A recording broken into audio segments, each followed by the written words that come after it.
Hey there, Twisters. So for today's video, we're counting down 10 of the worst seasons in NHL history. So I thought about producing this video because, for one, my San Jose Sharks are having a terrible year, as are the Chicago Blackhawks. They're actually on track to have their worst season in 70 years, but I wanted to see how that compares with some of the teams of the past. So we're gonna get into that. Let me know if I snubbed anybody, and also in the comments, let me know, what is your favorite team's most disappointing season of all time? Maybe they were expected to make a run to the Stanley Cup, and they totally folded in the first round of the playoffs. I can think of a team or two when it comes to that.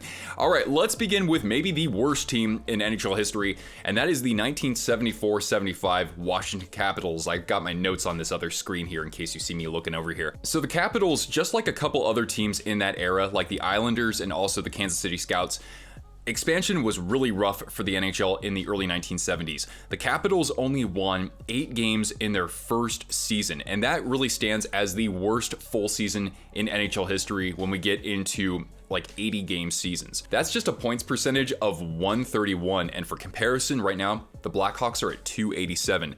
Their goal differential was minus 265, and to compare that with the Sharks this year, they're at just minus 90. So imagine that, like playing 80 games and you give up 3 more goals per game than your opposition. That's just bananas, man. They also won just 1 road game all year. That's also a record for a season that long. They cycled through 3 coaches. So they started with Jim Anderson. He goes 4-45-5. That's not a mistake that I made there. Then Red Sullivan has a little bit more luck, going 2-16. And then Hall of Famer Milt Schmidt takes over. They go 2-6, and he stays on through their next year, up until the point where they've played 36 games, because they're 3-28-5. And early in the year, they have a 10-game losing streak, and then they have a 9-game losing streak, and then toward the end of the season, they set an NHL record at that time with 17 straight losses. That eventually gets broken, but that stays as a record for, I believe, 29 years. So I highlighted expansion in the early 70s, but also for the early 90s, it was also very rough. My San Jose Sharks could certainly be a part of this list, but there was one team that started out even worse, and that was the Ottawa Senators, and that's why I'm wearing one of their jerseys here. So their first 4 seasons might be the worst that we've seen since the 1967 expansion. So check this out. They win 10 games in 1992-93.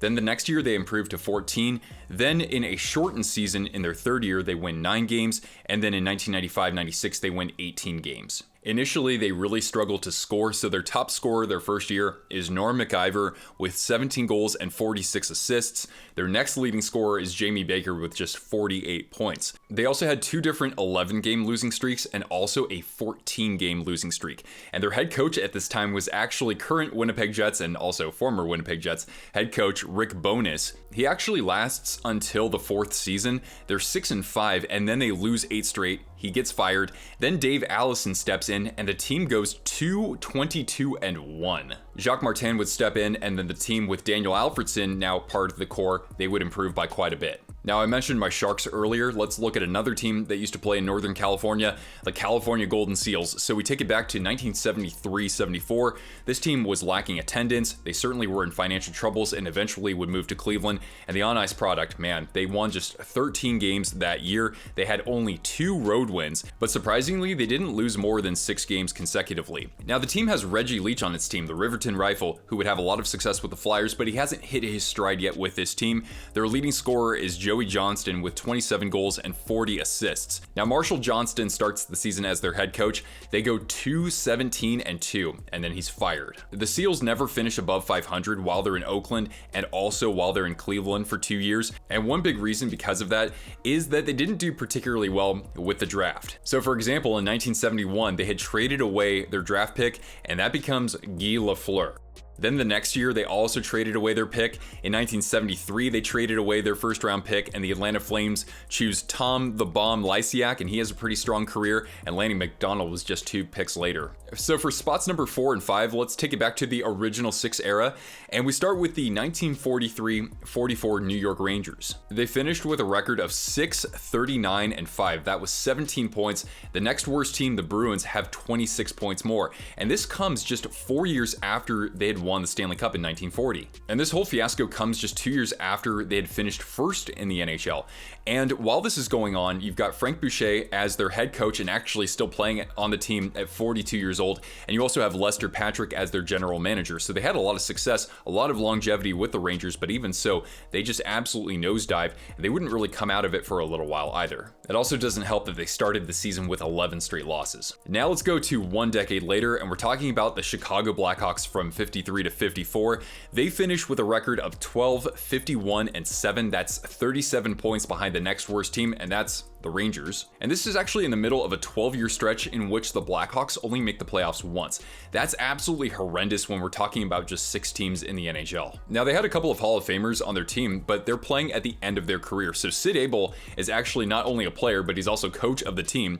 And Bill Mozanko, who has the record for the fastest hat trick in NHL history, is also on this team. And as for a couple other Hall of Famers, Stan Mikita and Bobby Hull, they don't arrive until at the end of the decade, and then the Hawks win the Stanley Cup in 1961. Now we've reached the middle of this video, and I just want to make 2 quick announcements here. Do you see all those jerseys behind me? Well, I'm actually selling all of those and dozens more. If you're interested, just see the video description down below for a link to all the jerseys I'm selling. And I did mention this in another video, but on March 28th, I'll actually be in Raleigh, North Carolina, watching the Carolina Hurricanes take on the Detroit Red Wings. So if you're in that vicinity and want to meet up before the game, or possibly even go to the game with me and some other twisters, just see the video description for some ways to contact me. Let me know you're interested, and hopefully we can get a group of twisters to meet up at least before the game. That would be absolutely wonderful. So let's get back to our countdown, and actually this is the worst record in a single season since the salary cap era started in 05-06, and that is the 2019-2020 Detroit Red Wings. I didn't know they were this bad. They finished with a record of 17, 49, and 5 for just 39 points, albeit in a shortened season because of COVID. They played 71 games. They were the first team in 16 years, I think since the 03-04 Penguins, to be eliminated from playoff contention before the trade deadline. Now, why were the Red Wings so bad? Well, you have to take it all the way back to when the Red Wings were competing for the Stanley Cup, and even afterwards, they were still making the playoffs into the mid-2010s. And so you had a lot of veteran contracts that didn't age well. You had players like Pavel Datsyuk retiring kind of earlier in their career, and so that put the Red Wings in some financial troubles. And in comes Steve Yzerman. Of course, he had a great track record with the Tampa Bay Lightning, and they've turned things around in the last couple of seasons. What did surprise me though was that Jeff Blashill was the coach for the whole season, and he stayed on for another 2 full years. And guess what, Red Wings fans? You're on this list twice. So the worst season in Detroit Red Wings history came in 1985-86.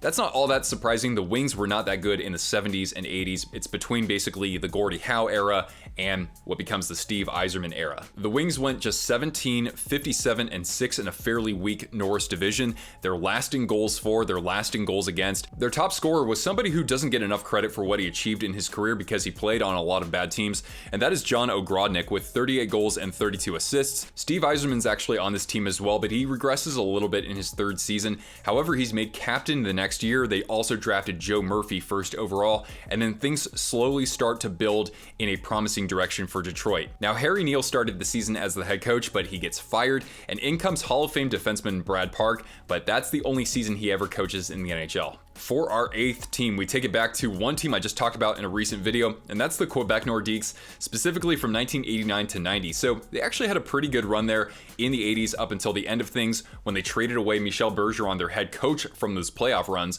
to the Rangers, and also Dale Hunter was no longer on this team. They had lots of talent still on the team, like Peter Stastny, Michel Goulet, and Guy Lafleur actually, but the thing is that they're a little bit further in their careers. They're not able to contribute quite at the level they used to in the 1980s. They had 2 8-game losing streaks and also an 11-game losing streak, and the next couple of seasons are still rough for the Nordiques, but during this time, things are actually looking up for them because they have a young Joe Sakic. He led their team in scoring in that abysmal 12-win season.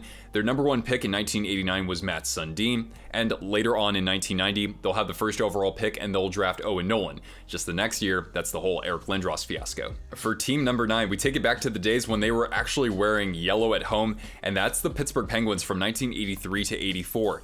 They went 16, 58, and 6 for 38 points in the Patrick division, which was very top heavy, a points percentage of just .238. I think that's the same as the 99 to 2000 Atlanta Thrashers, and over the course of just 2 years, they regressed from 31st to 16th. Rick Kehoe is still on this team. He and Jean Pronovost were like the 2 top scorers for this team early in their franchise's history, but he had tailed off a little bit. It's the last season of his career. Mike Bullard, who had a good career as a journeyman, had his best season with the Pittsburgh Penguins with 51 goals and 41 assists. But after that, they were pretty thin at depth scoring. They're second to last in offense, and they're also last in goals against average. Now, Coach Lou Angotti had gone 9 years between his previous coaching role and his time with Pittsburgh. He doesn't coach again after this season. I guess I could have also highlighted the Devils that same year because they only finished with 3 more points than Pittsburgh. But of course, the silver lining here for the Penguins is that they get the first overall pick, and in comes a generational talent, and that is Super Mario Lemieux. And the last team on my list, we're going to take it all the way back almost 100 years ago to the 1930 to 31 Philadelphia Quakers, the old Pittsburgh Pirates, and they lasted just 1 year in Philadelphia. They had a dubious record of just 4-36-4 in the last year of that franchise. And that stood as the worst winning percentage for a span of 44 years until those Washington Capitals that I mentioned at the beginning. And they also set another record which lasted for those same 44 years with a 15-game losing streak, which is pretty bananas considering the season was only 44 games long. So anyway, let me know if I missed a certain season in the comments. Also tell me your favorite team's most disappointing year. I'd be happy to at least consider a video on that, and stick around for more great coverage on hockey history and culture. Also, if you haven't already, check out our memberships. They start as low as $3 a month and you get all sorts of bonus content. Anyway, guys, thanks so much for watching this video. Leave a thumbs up and I'll see you around for the next one.